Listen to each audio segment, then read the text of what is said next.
Jim Meiskens is this morning's adult formation speaker.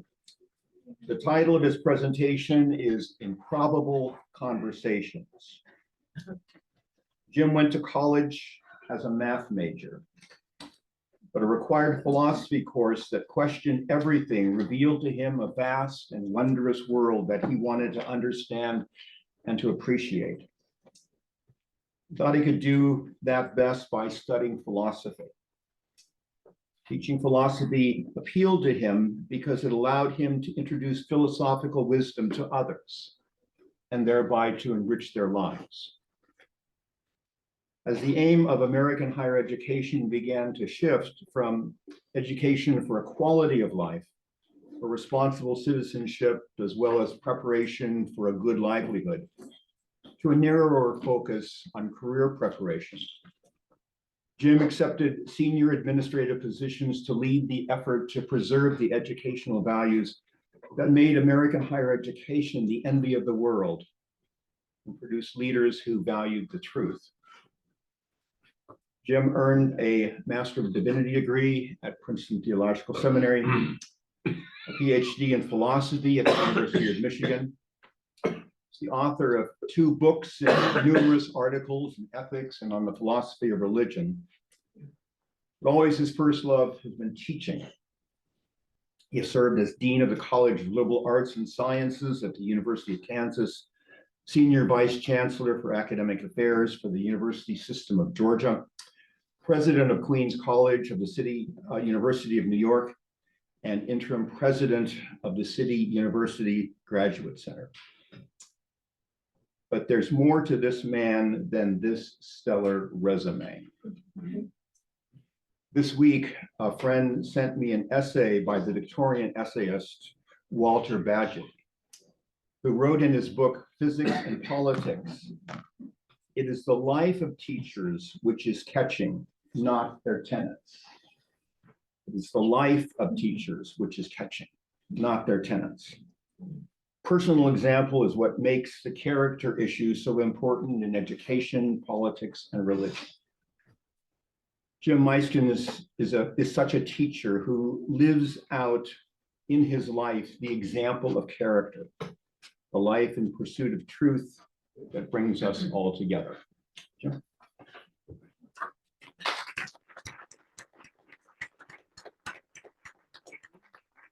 Well, Scott, thank you for that. It's hard to follow that introduction. Well, with half the country delighted, half anxious and stunned, it's hard to know what to say today. When I mentioned to some of my family and friends that I had agreed to speak at the adult education class on this day, their doubts about my good judgment were confirmed. Now, one thing I won't do today is offer election postmortems. I have no qualifications for doing that, so I won't do it. Instead, I want to look ahead and will suggest how we can get beyond our divisions and engage in beneficial conversations. So here's what we're going to try to do today. Look at the screen. Political campaigns promote and reinforce divide. We all know how divided this country is, and political races in particular focus on differences and try to point out the weaknesses of the party for benefit from themselves. So a close election like the one we just had obviously exacerbates all these differences. But my aim, as you'll see on the screen, is to move us beyond our puzzlement and worry. And let's follow this bitter race to be inspired, to work together, to strengthen a sense of community and neighborliness. Specifically, and I hope I have time to do this today, I want to point out why I think we as Presbyterians are in a very strong position to lead these conversations that can lead us out of our morass. So the people have decided we're a democracy, the votes are in. So the matter is settled. So we're going to look ahead this morning. But as we look ahead, I also want to offer a few philosophical and non-political reactions and reflections on how we got to where we are in this country, how we've become so divided and contentious. So we'll look first at the broad cultural, sociological, philosophical, and psychological forces that underlie our current zeitgeist. So here's the common wisdom. This is, I think, a fairly decent statement of where we think we are. We no longer trust each other. We don't trust institutions. I certainly found in my last year's teaching that there was not much trust around the country in universities anymore. Consensus is everything's going to hell in a handbasket. And the economy is terrible. We can't even afford bacon and eggs. But I want to offer a somewhat different picture. I think we are less divided than we think. And if we can pause, look around us, we are going to see good everywhere. In acts of kindness, generosity, offering a helping hand, a smile, the love of a parent or grandparent for a child. Now, there is much that divides us. And so we're going to take a little quiz here. You'll see on the screen, common ground. I'll just do two examples of things where we are closer together than we might think. They survey issues in which we think Americans agree. And they found that more than 80%, including 2/3 of Republicans, support the expansion of food stamp programs. Over 70%, including more than half Republicans, support expanding pre-kindergarten for poor children. So here's our first test.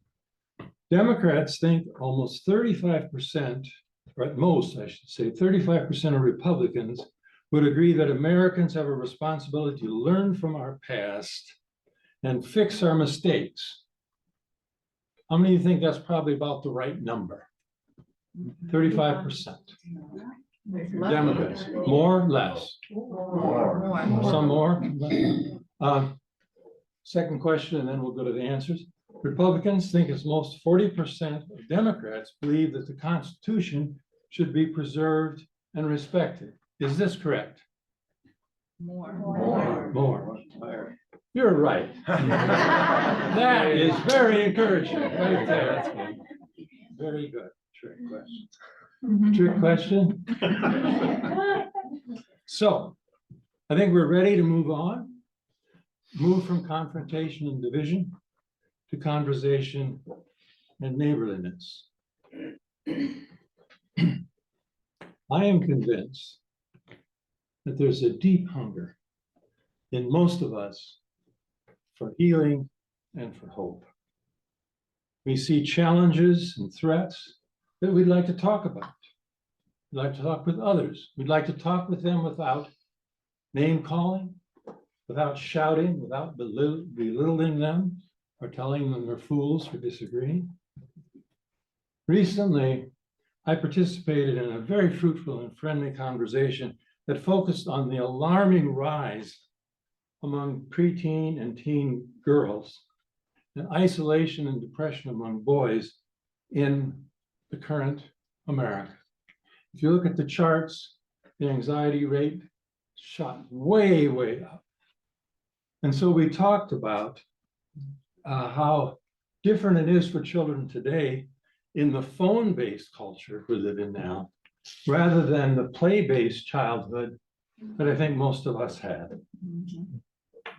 In that discussion, we're able to discuss possibilities, very different points of view, certainly different points about what we should do to solve this problem.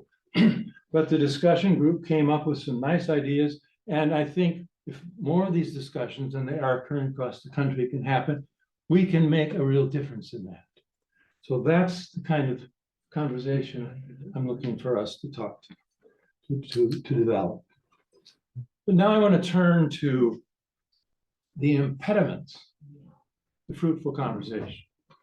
And I hear all the time people saying, I can't even talk with my relatives anymore about anything that's important or significant or has any controversy to it. And so, for conversations of the sort I'm talking about, as I said, it's helpful to look at the impediments to it. So the first one we're looking at is psychologists show us that we naturally tend to think the worst of people. It's called negativity bias.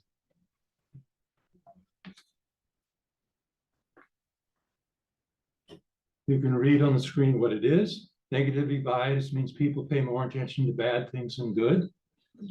Now, from an evolutionary point, this may make sense. As I say there, it's safe to ignore a sunset, but not a tsunami.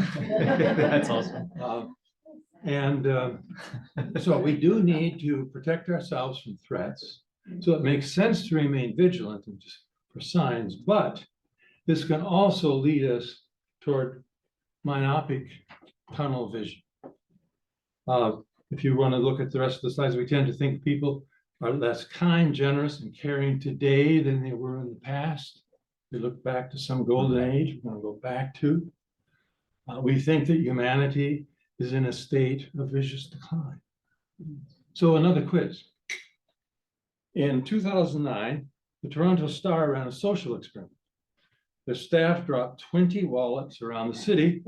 Each contained money and a business card, meaning whoever found them could contact the owner.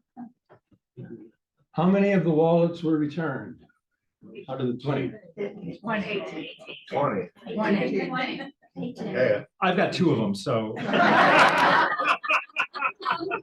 Look, I'm a professor used to having classes that have incredibly different points of view. You're way too dramatic here, because your answers were correct. Okay? Wow. Not 20, but I 16. think that would depend on what part of the city you drop it. Well, Because we have so many cultures that have different What norms. usually people say is, well, that's Canada. Oh, That's another, there you it's go. the That's same. true. Yeah. But look, in a large follow-up, over 17,000 lost wallets here we across go. 40 countries. Most were brought back, with return rates reaching 80% in several countries. Yeah, maybe we're better than we think. Now, Was the content brought back? yeah, yes. Now, I'm a philosopher and I love to get into thinking about who are we as people? What do we strive for? What makes a life worth living? Remember, Socrates said an unexamined life is not worth it. And so when I think about where we are in this country, and the funk we're in, I think that the theory of human nature that sort of describes us is what I call the veneer theory. And you'll see on the screen, this is what the veneer theory is. At heart, humans are Stone Age hunters who cannot but see the world as a jungle where the strong prey on the weak and where might makes right. Humans have tried to camouflage this unchanging reality under a thin and mutable veneer of myths and rituals, but we have never really broken free from the law of the jungle. I think that captures a lot of what we're talking about that we want to move beyond. Now, if we were in a class and we had talked about all the different theories across the world, Buddhist theories, Shinto theories, Stoic theories, and so on, and someone put up this theory, the first counterexample we probably give is, well, they don't even have the notion of the jungle right. In real jungles, they're full of cooperation, symbiosis, altruism, and so on. Now, here's a pet peeve of mine. As you saw, I've taught for many years. And students come in and they pretty much think you can't trust people. And I'll talk with them and I'll find out one of the required readings in their high school was Lord of the Flies. How many of you read Lord of the Flies? Yeah, that's too bad. I didn't read it. You didn't read it. I read it twice because I reread it when my son read it when he was in high school. Yeah, well, Well, because I want to be able to talk to him about it.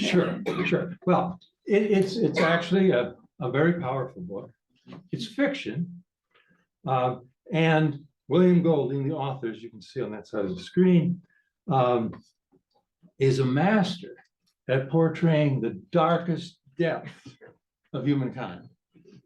When he won the Nobel Prize for this book, the Swedish Nobel Committee wrote, and I quote, "His work illuminates the human condition in the world today with the perspicuity, it's a hard word, of realistic narrative art and the diversity and universality of myth."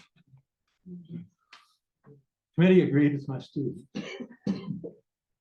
But I've always wondered, what if real kids got lost on an island? What would happen? And we have a case. And that's the other side of the screen there. The real Were there life. any women in that book on that island? In neither case are there women. Yeah. And again, we don't have time to go into, I got so much I want to get to, but you see how this starts opening up the discussion. But anyway, some real life teenagers, the saga of them stranded on an island in 1965. The boys were boarding school students, just like the ones in the novel. They were from the Tongan capital, that's in Oceania. They had gone out on a boat. They got caught in a storm. There were 6 boys, the oldest was 16, the youngest 13. They made a grave error. They fell asleep in the boat. And when they woke up, water was crashing down on their heads. The rudder broke. On the 8th day, they spied a small island, a very hot, rocky mountain jutting from the ocean. The boys set out a small commune, developed a food garden, hollowed out tree trunks to store water, a gymnasium with crazy weights, a badminton court, chicken pens, and a permanent fire. Go back to Lord of the Flies. They worked in teams. Sometimes they quarreled. And when that happened, they solved it by imposing a timeout and apology. After being on the island for over a year, they got the attention of a passing ship and they were rescued. Now, I think this real life story is probably a better reflection of us than Lord of the Flies. So we'll stay in the side of impediments to conversation. And this is what we call confirmation bias. Confirmation bias, which I'm sure most of you are familiar with, is a prime motivator for our tendency to live in information bubbles, to get our information from only one source, and to know that those opinions we get will reinforce our own. So here's a quick look at the confirmation bias principle. We tend to process information by looking for or interpreting information that is consistent with our existing beliefs. We give special treatment to information that supports our personal views. Confirmation bias leads us to hold strongly to false beliefs or to give more weight to information that supports our beliefs than is warranted by evidence. Makes us arrogant. Makes us think we know a lot more than we know. And as a philosopher, philosophy means lover of wisdom, seeker of truth. It gets annoying. And I'll come back to that in a moment. So then a third impediment to fruitful conversation. And this is the most insidious of all the impediments. So I'm going to take some time on this one. We're talking about the internet and the social media. And you'll see, since I'm concerned about truth, the quest for truth has been supplanted by the quest for clicks. And you can see what I wrote there on the bottom. With notable exceptions, goal is to get and hold your attention for the purpose of selling you something and getting you addicted.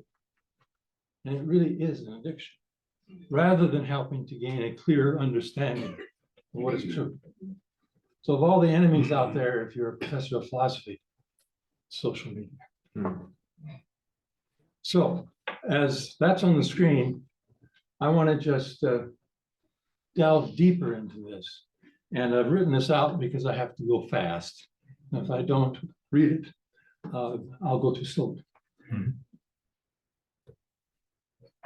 You see on the screen, I have 3 words there on the top: misinformation, disinformation, and this is church, but it's bullshit.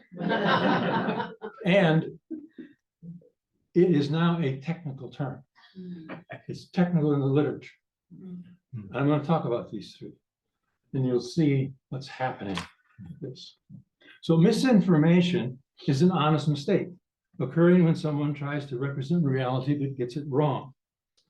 Disinformation is a deliberate lie occurring when someone consciously intends to distort our view of reality. Bullshit is when someone makes a claim and simply doesn't care if it's true. They're off the ship of seeking truth. They don't care. So the liar, we may dislike the liar, but they still have some consciousness and perhaps even respect for the truth. And they attempt to hide their denial of the truth. But the bullshitter doesn't care whether what they say is true or false. I need a drink of water here, and then I'll give you an example.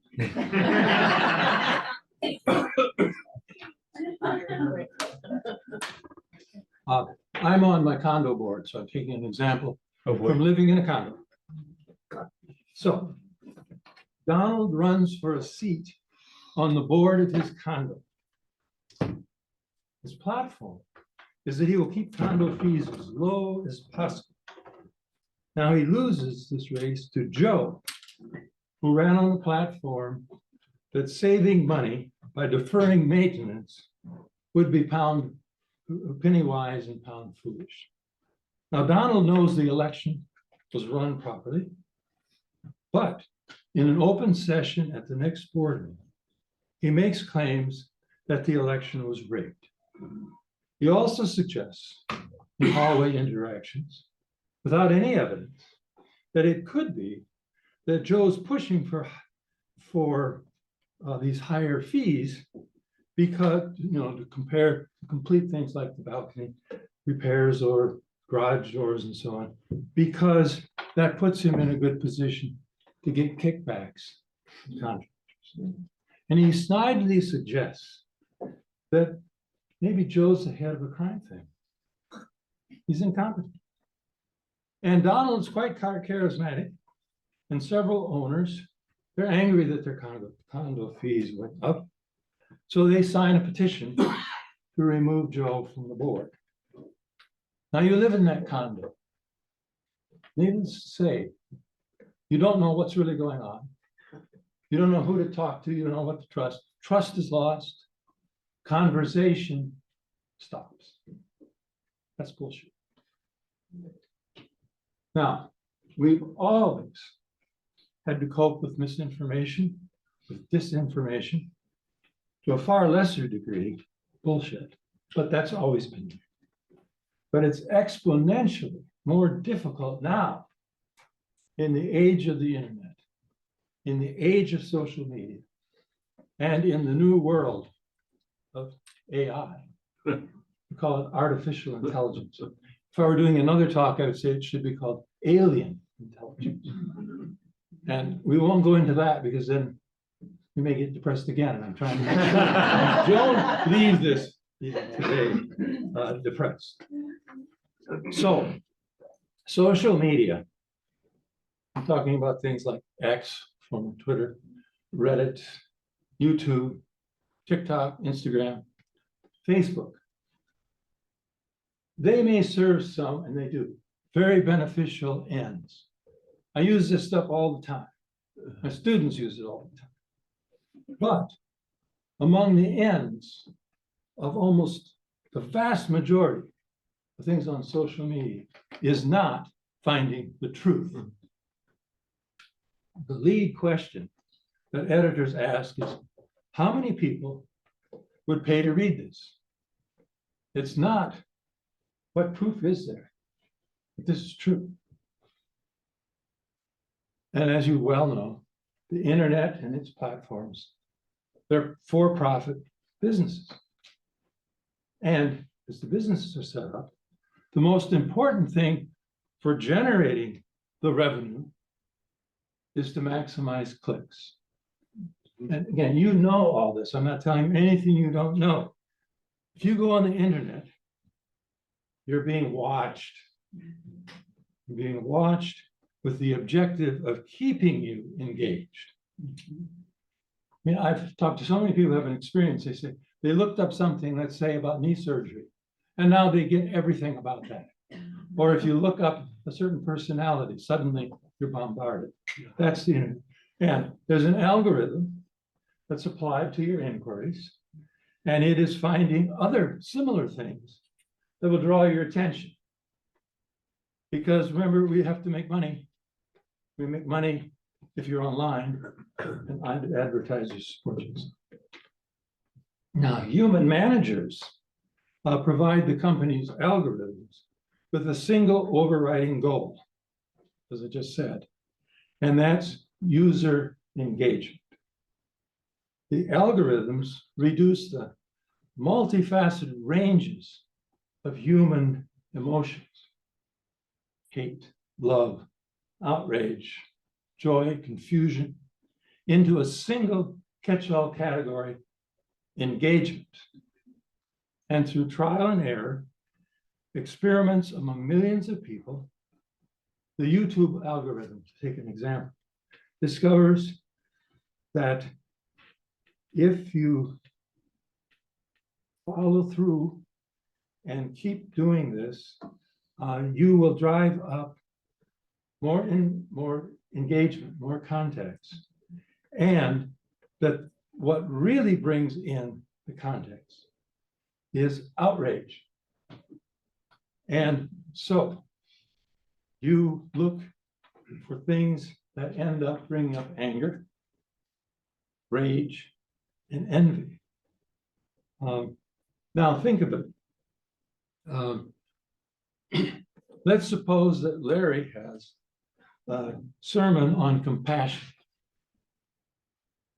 He can't compete with the clicks of hate-filled conspiracy theories. So you see how this has pulled us, not seeing it ourselves because we're living our own lives, what this has done. Now, you may think that I've been way too negative about the internet and social media. I certainly skewed it toward the negative side. But I want to say a little more yet on that negative side about technology more broadly, and how it has really been a struggle contest against truth over the years. So here's a few more cautionary words, and now I'll tell you a story you would never expect to hear in adult education on Sunday morning. I'm trying to keep you awake. All right, so as I said, most of the time, we zero in on the wonder and awe of new technologies. That's appropriate. Far too often, the negative side of new technologies just gets short shrift. Now, I, as an academic, was a very early enthusiast for the internet. I'm old enough to have been there. It was a creation of the military and our research universities. We saw the internet as a real boon for scholars who were trying to talk with scholars from other universities. So we in New York could talk with the scholars in California and Virginia. And that turned out to be true. But what, in our naivete, we didn't anticipate is how quickly the internet would become the conveyor of pornography, conspiracy theories, and would be dominated by influencers securing clicks with anger, rage, and envy. And if you look at the resumes of the influencers, not very good. So they're amateurs posing as experts. Now, here's where I'm going to get to my story. The same thing happened in another great technological breakthrough, the printing press in the 15th century. And we all celebrate, and we should, how it generated beautiful Bibles, printed in the vernacular, made Bibles available to the commoner. We also celebrate how years later, quite a few years later, Copernicus's scientific theories could be disseminated. What is usually not noted is that the biggest first bestsellers, the New York Times bestsellers, were not the Bible. They were sketchy religious tracts and witchcraft conspiracy porn. For example, you want to take the big book of the time. It's called The Hammer of the Witches. It's in high demand. Those who acquired the book would quickly find the section of the book pointing to the ability of witches to steal men's penises. That's what you didn't expect to hear. Nope, never heard that sentence has never been uttered in Haverford. So, here's the story. You want to hear this? I encourage Jim to tell this story, so y'all blame me. I was waiting for that code. So, there are many, many stories, but here's the story I'll tell you. This man wakes up in the morning, finds his penis missing. He goes to the local witch, of course, they're always women, and asks for it to be retrieved. And she says, yeah, you can go get it. It's in the bird's nest over there. And go retrieve one.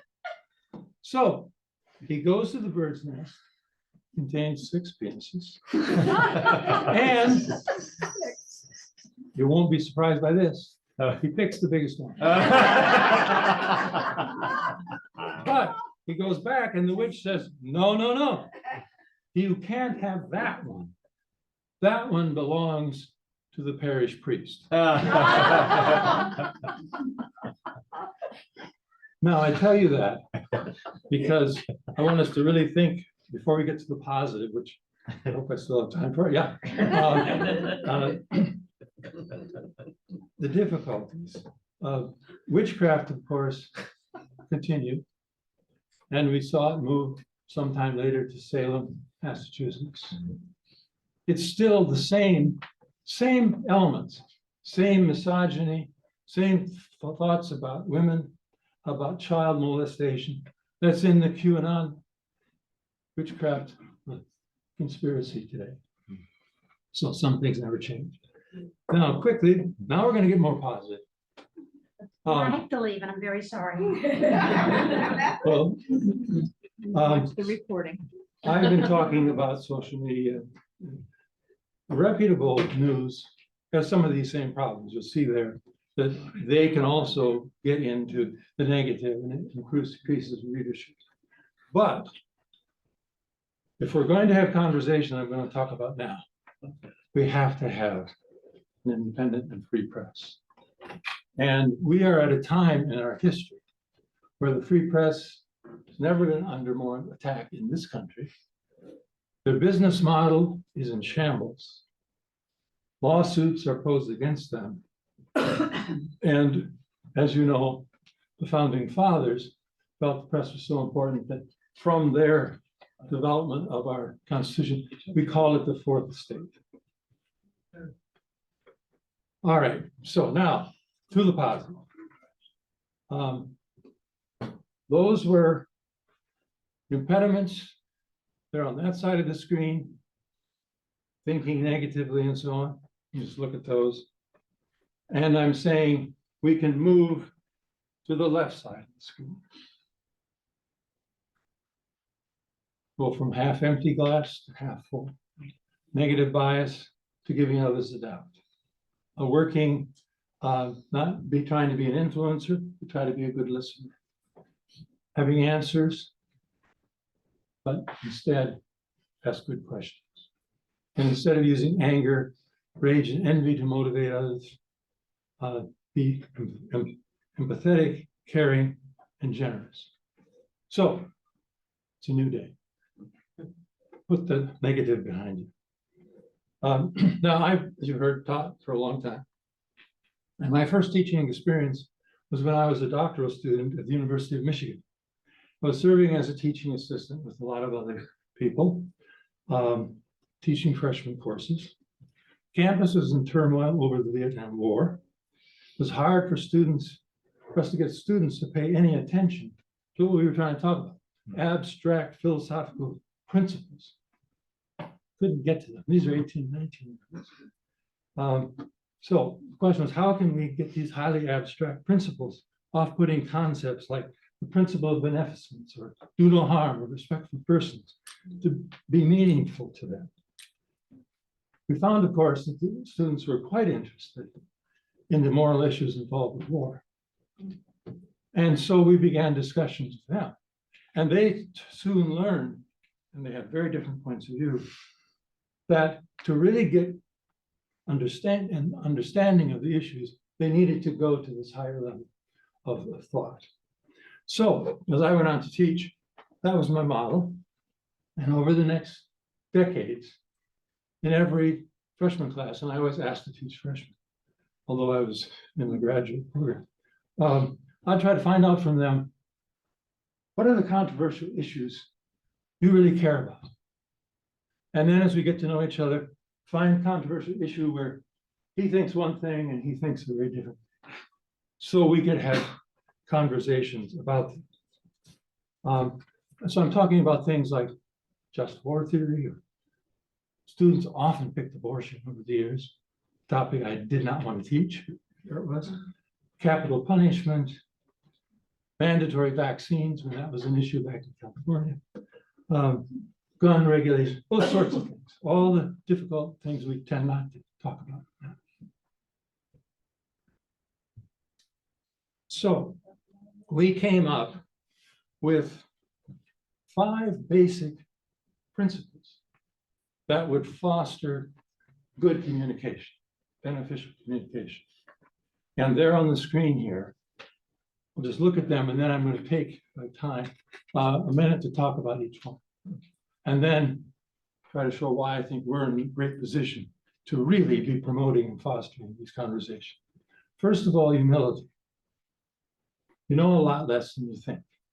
That's easy to tell freshmen, harder to tell us. And if you're in a conversation, try to orient yourself to begin an inquiry by asking questions rather than stating and defending answers. Also, think of yourself as engaging in a dialogue rather than a debate. And then I'll skip the next one. And then finally, what do you most value?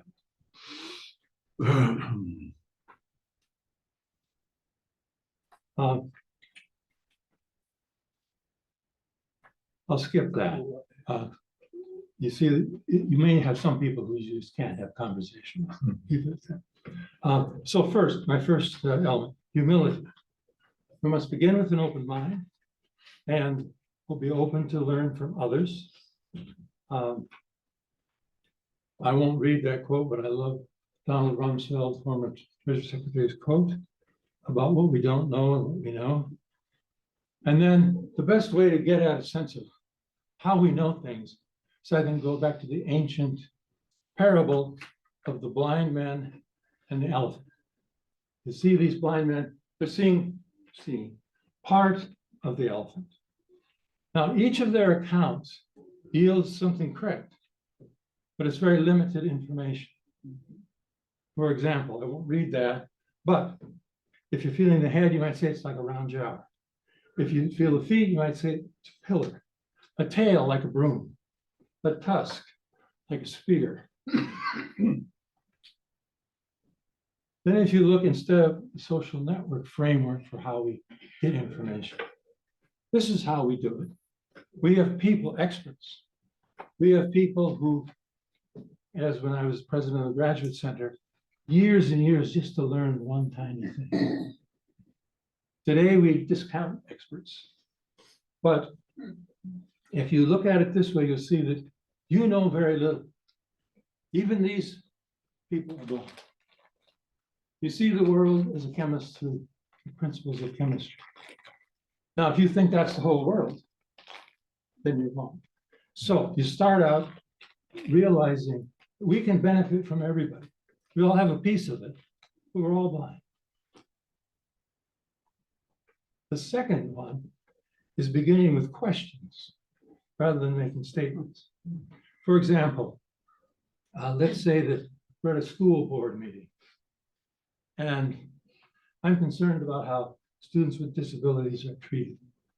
So I stand up and say, teachers in our school don't care about students who are struggling with disabilities.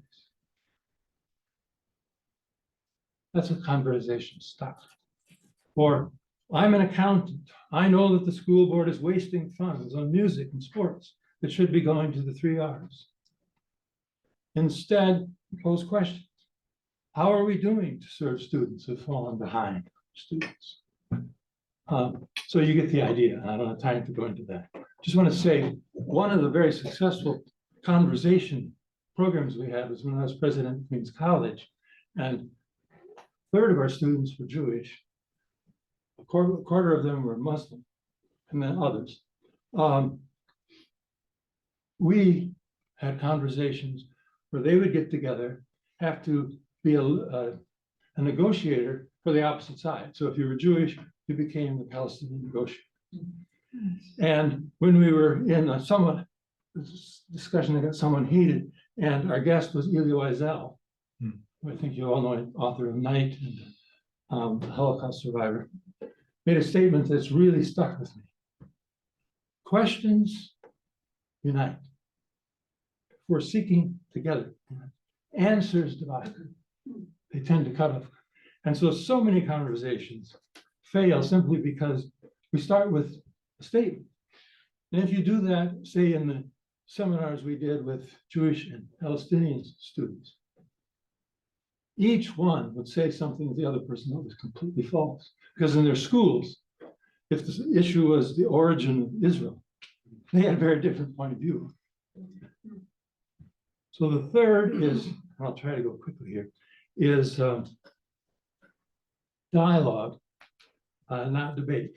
Now, when I say debate, I mean anytime we disagree with someone, we engage that person with the goal of persuading them to our point of view.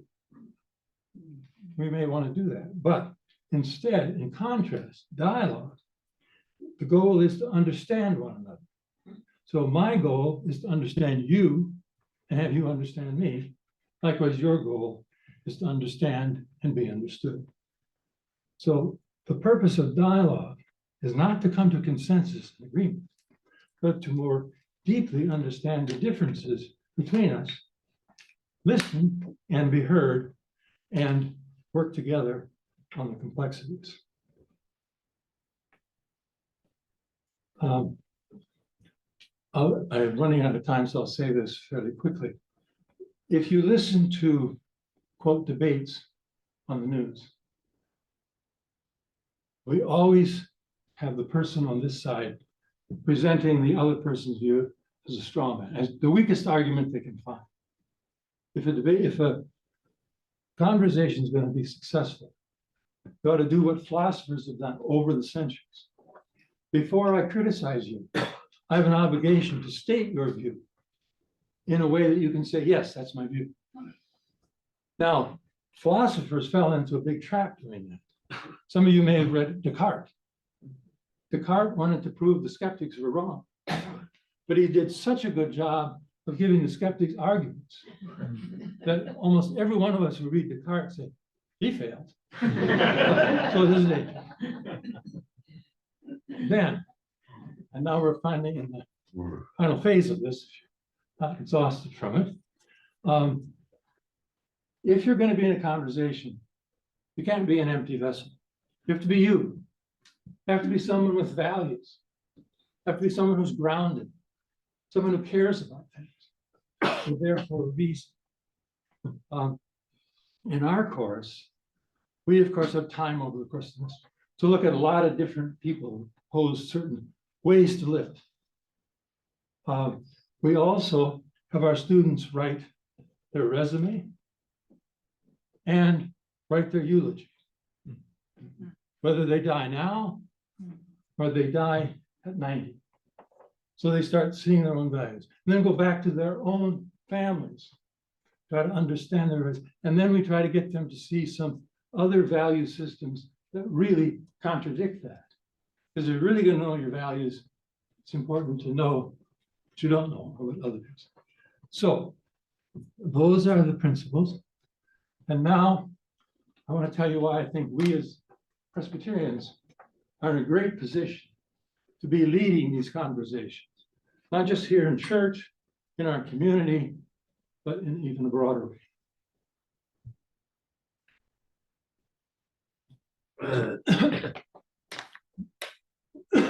So just, sorry, when you get old, your voice goes. So you read that scripture. Sure, you got it. You were dead through the trespasses and sins in which you once lived, following the course of this world, following the ruler of the power of the air, the spirit that is now at work among those who are disobedient. All of us once lived among them in the passions of our flesh, following the desires of flesh and senses. And we were by nature children of wrath like everyone else. But God, who is rich in mercy, out of the great love with which he loved us, even when we were dead through our trespasses, made us alive together with Christ. By grace you have been saved, and raised us up with him and seated us with him in the heavenly places in Christ Jesus, so that in the ages to come he might show the immeasurable riches of his grace in kindness towards us in Christ Jesus. For by grace you have been saved through faith. And this is not your own doing. It is the gift of God, not the result of works, so that no one may boast. For we are what he has made us, created in Christ Jesus for good works, which God prepared beforehand to be our way of life. Thank you, Patrick. There are many other passages one could look at, but this is a favorite of mine.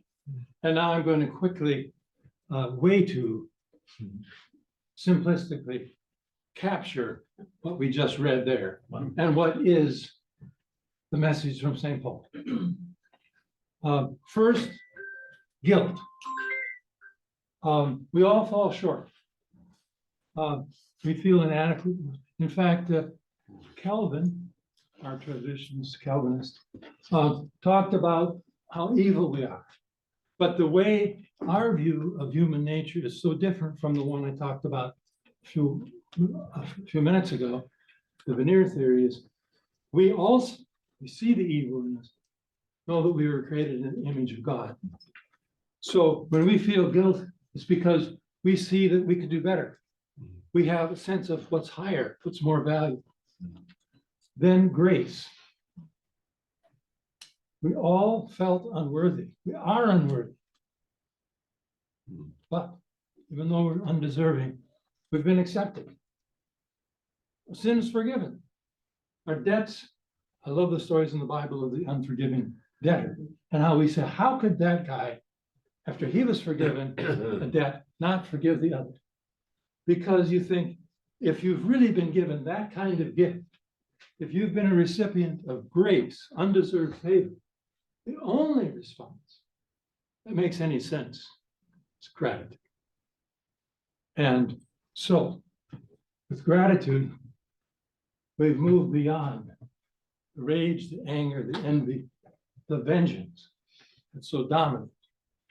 And when we go to conversations and discussions with people, we're there because we want them to feel unconditional love, to feel forgiveness, to be grateful, and to have hope, and not live in a world of grievance. Now, I tried to imitate Patrick by doing something clever. You see my alliteration there. Yeah, there you go. I got that. All right, that I will conclude, but I'll just show this, but we won't go to it. We have to talk. I have examples of where we could have great conversations on the things that are affecting us. If we can just get beyond the division that has prompted us to not do that. And then things we need to try to correct through conversation. And then finally, aspirations we need to bring out in our conversations. So with that, it's 10:37. I think we have time for some questions. Do you think the church practices what you preach? Oh, man. If you're talking about the church, I'll tell you, I'm so radical. If someone says, are you a Christian? I say, no. I'm a Presbyterian. I'm a think- Hindu, Muslim, Christian, Jew, Well, which gets me beyond that particular tunnel. yeah, I mean, if you think about how so many Christians now really are engaged in anger. So that is not the message I've learned. I went to seminary a long time ago, but the Bible hasn't changed. That's still the same, but the world has certainly changed. Other questions? Yeah, will will this slide presentation be available for handouts? I believe. What do we do? Time. We could do that. Well, we could, but also they can watch it, right? It's been recorded. Right, been we can recorded. watch it. I'd like to have a handout. I don't have a printer. You don't have a printer. Don't worry. That's We can do that. Sure. Other questions? Yeah. Thank you very much. It's wonderful. But so much of this to me is based in the need for power Mhm. on all sides of gender and Yeah. race and everything else. So, I think that comes back to the business of, guilt and fear. But power to me is really the source of so many things, Yeah, the need for power. it is. And I think in that Ephesians passage, the first part of it, that's the world we live in. But through grace, we can escape from that world. And so instead of power being the ultimate force, it's unconditional love, it's grace. Now, do we live that? No, we all fall short. But that to me is the very essence of the Christian faith. But go back to what you said. I don't see it many places right now. But maybe I'm getting old and just a curmudgeon. No.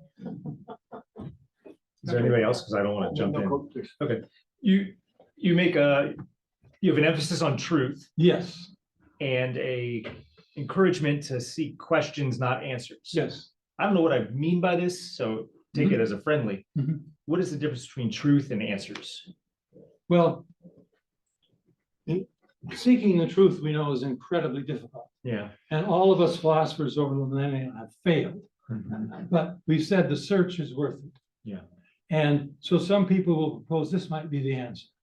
But if you're doing it philosophically, you're saying, I've seen this, now I'd like you to tell me if you think it's right. And so then we're begging for questions. Question me on this. That's at least the way my discipline works. I've heard criticisms, for example, of the Roman Catholic Church, that it simply destroyed that idea and was going to tell you, have your answer, don't think anymore. Now, I don't have that view of the church, but that's a criticism that's often made. So the answer means I'm still seeking. Yeah.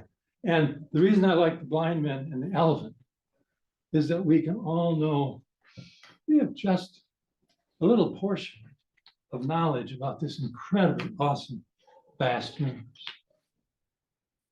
So truth is an inquiry as much as it is an assertion. Yeah. Might it also be said on that specific topic that philosophical truths may be very hard to find, but truth, the fact of the matter of something that happens in the real world is, maybe something that's true or false. Oh, yeah. Yeah. I mean, if we had another lecture, we would talk about how there are certain things we just can't know empirically. And if we're going to be good inquirers of truth, we have to know what's an empirical question, what's a question we get answered this way, and what not. And questions of faith are not ones you're going to find by looking in the test tube. So we do have to go beyond just reason and inquiry. Just as a mathematician, I would say, first of all, I really like your comments about humility. And as somebody who studied mathematics and specialized in set theory and logic, which you did not have up there, we get beyond the algebra and all that. Right. But one of the theorems that was proven in 1936 by Kurt Gödel Right. is that there are always Yes, unanswerable incomplete. questions just in arithmetic. Yes. Yes. Arithmetic is so Yes. small Yes. part, and Yes. just in arithmetic. And I've always thought, people are so arrogant that they think they know the truth about, politics and Yeah. these things. But we know there are all these unanswerable questions. Right. No, again, it's my bias, having been in graduate education and seeing people work for 10 years just to understand Victorian literature. And then being willing to be someone who will give a paper and ask people to question them, and they may be wrong. That's a very different approach than what we're fed through social media. You just declare yourself as an influence. Put yourself online. And then we discredit, if you go through the vaccine experience we had, the pandemic, we every day discredited every expert because they noticed experts make mistakes. They didn't quite know the mask mandate, what would be right. And so we have discredited. That's why I'm really emphasizing, if we're going to have conversation, we've got to be human, have humility, as you say. Yeah. I think the challenge is we want answers, and the experts were giving us answers which they knew were Flawed. well, were not complete, shall we say? Yes. And they really didn't know some of the answers, but they gave us one anyway. Yeah. And I think that's part of our unwillingness to live in the uncertainty. Yes. Yes.